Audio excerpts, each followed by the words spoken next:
Talking about the scales in blues, it's very easy to get carried away with terms like minor pentatonic, major pentatonic, mixolydian. These are phrases that you will, these are terms that you will hear quite regularly when we're talking about playing guitar, because they're very important.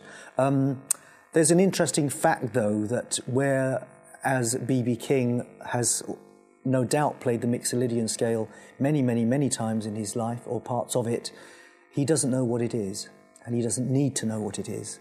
So if you take somebody like B.B. as a benchmark, as perhaps the greatest living blues guitarist, if the greatest living blues guitarist doesn't need to know what the mixolydian scale is, you don't really need to know, but it will help you. It will help you understand why you're doing what you're doing.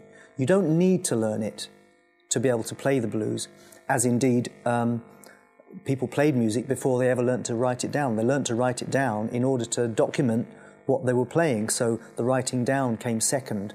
But if you want to be a proper rounded musician, you really should take theory seriously. It's great to learn to read music. It's great to learn to read proper notation, not just tablature, because it will make you far more rounded. So I'm not trying to tell you not to do theory, but in blues, which is what we're talking about today, you don't necessarily need it. Having said that, I am going to talk about a couple of other scales. The first one is, strange enough, it's called the blues scale. The blues scale is a very simple scale. It's one more note than the minor pentatonic. The minor pentatonic is this.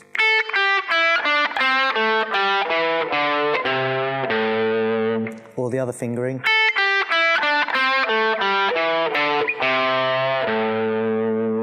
Now the blues scale adds one note, and it's a really nice note. But it's a note you've got to use with a bit of care. It's this note.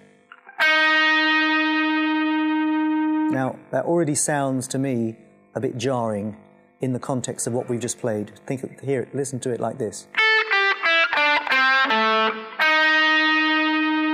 It doesn't really seem to go, does it? But if you play it in context, where it goes,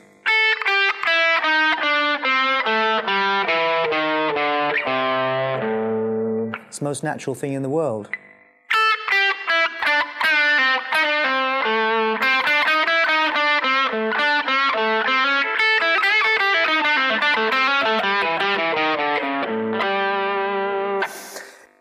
It's called the flat five. The blue note is called the flat five. And it's called the flat five because it's the fifth note in the scale, flattened by a semitone.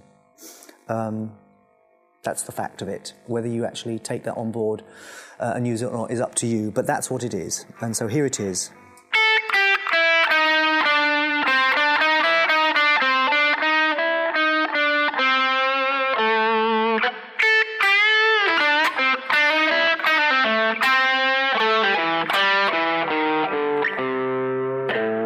It's a very bluesy note, but it isn't a note that you'd want to land on its own. So if you were playing, for instance, say you were playing a nice little minor pentatonic run, you know.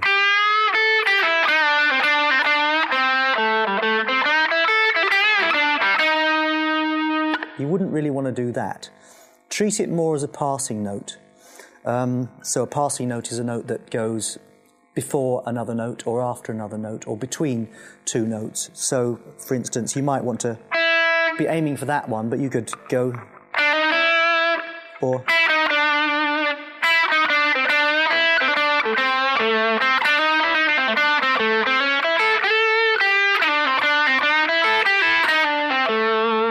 it's a nice little thing to do.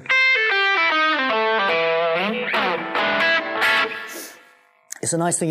It adds closeness. When we're playing the minor pentatonic, the notes are quite spaced out. They're tones and minor thirds apart. That's a minor third. That's a tone. That's a tone.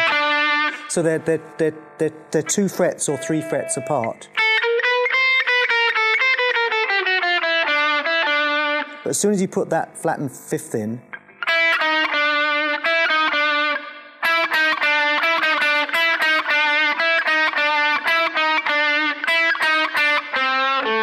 you've got close harmony. You've got notes that are very close together.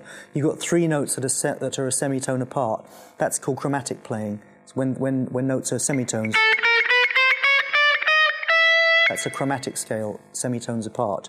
So you've brought some chromatic elements into your playing. And again, you can see when you start with the basic minor pentatonic scale, you add string bending to that, you add vibrato to that, you add, say, a note like the flattened fifth, the blue note, into the blues scale, make the minor pentatonic the blues scale. You've got yet another thing to add to your arsenal of things that you can add to your playing. So all of a sudden, you're getting lots of ammunition to add to your playing. So you're actually quite a strong, powerful guitar player with all these little things, like some bit of vibrato, some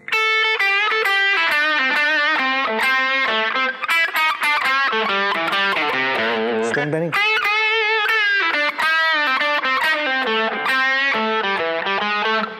Nothing very complicated about that. It might be if you're just starting to play the guitar today, but essentially that's something that you could learn to play, in not too much time. But there's a lot of ammunition there for you. Guitarists as great as Stevie Ray Vaughan have made careers on not a great deal more notes than I just played then. B.B. King doesn't play many more notes than that, if indeed any more notes than that. Eric Clapton, although he's got a lot of technique, he's actually quite minimalist when it comes to his note choice. But it's the way he plays those notes, it's his kind of vibrato, it's the strings he chooses to bend and wear. And that's what sets him apart and makes him sound immediately like Eric Clapton. And that's what you want to be aiming for yourself. Yeah. Scales like the major pentatonic and the mixolydian are very important. Well, the notes in them are very important for a blues guitarist because it's the notes in these scales that allow you to sound rather more professional than if you simply play the minor pentatonic.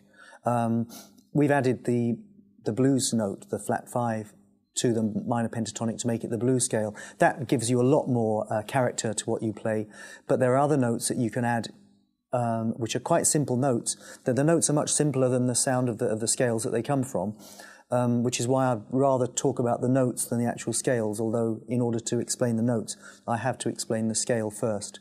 But we'll quickly forget the scale. Don't tell your music teacher that, but we will forget the scale.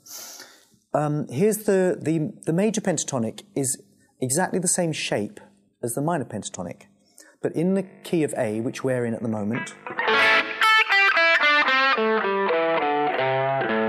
there's the minor pentatonic. The major pentatonic is exactly the same shape, 3 frets down. So instead of, we've got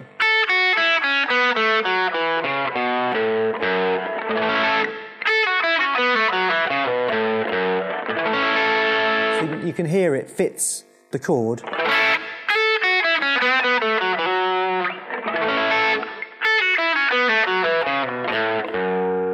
It just allows you to have a different tone colour, a different kind of sort of tonality colour to what you're playing. The major pentatonic is often used where the minor pentatonic is the staple of the blues player. So most players will tend to stick around the minor pentatonic. In country music, for instance, they tend to favour the major pentatonic as their basic thing. So if you were, again, let's go in A for a second.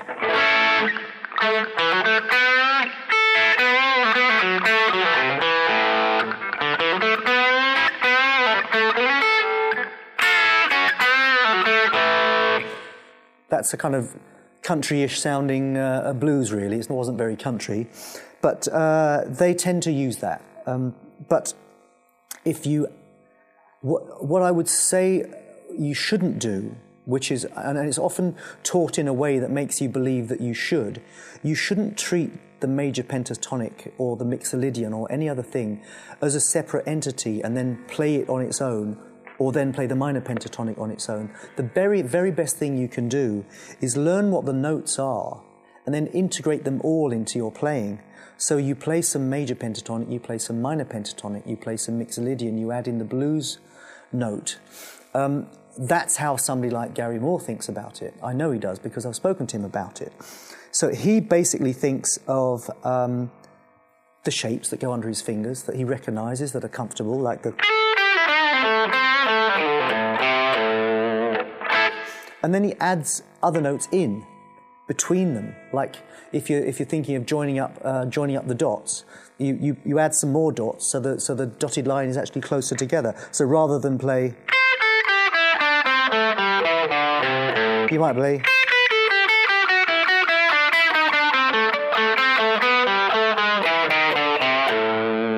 You've made the notes closer together. It makes it more interesting. Makes you sound a little bit cleverer as well. In fact, it is a little bit more clever. The more things you learn, the cleverer you become. Now, the minor pentatonic has 5 positions.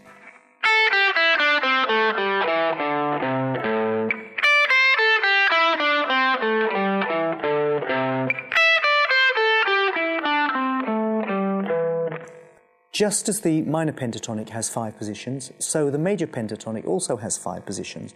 And those positions relate exactly to the minor pentatonic's ones, in as much as they're all 3 frets down. So where the minor pentatonic is here, and second position, and so on, the major pentatonic, first position, second, and it moves up the neck exactly the same way.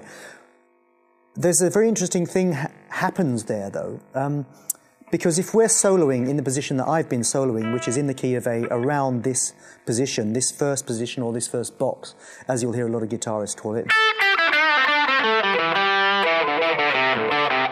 minor pentatonic stuff, major pentatonic, the second position of the major pentatonic, which is here,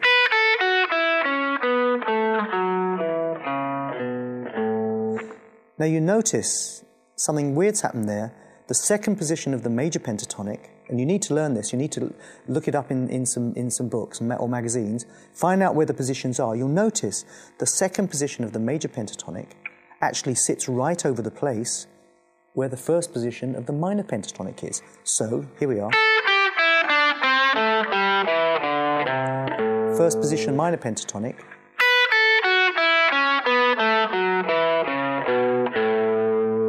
second position major pentatonic. Now, not many people will teach you this, but the way a lot of blues guitarists think, myself included, is that if you've got that situation happening, take advantage of it.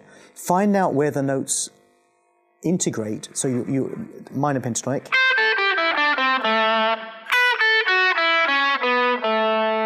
second position major pentatonic, they're very close. So if you were to write that down on a piece of paper, you should actually try and do this from what I'm playing. Write it down yourself on a guitar neck diagram. First position minor pentatonic.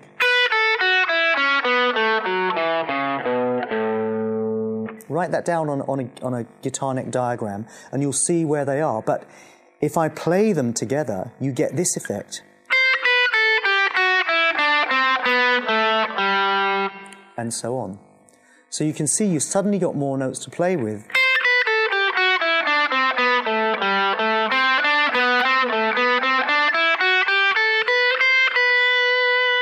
There's a lot more there. So I can start now soloing using those notes, using a bit of string bending, using a bit of vibrato.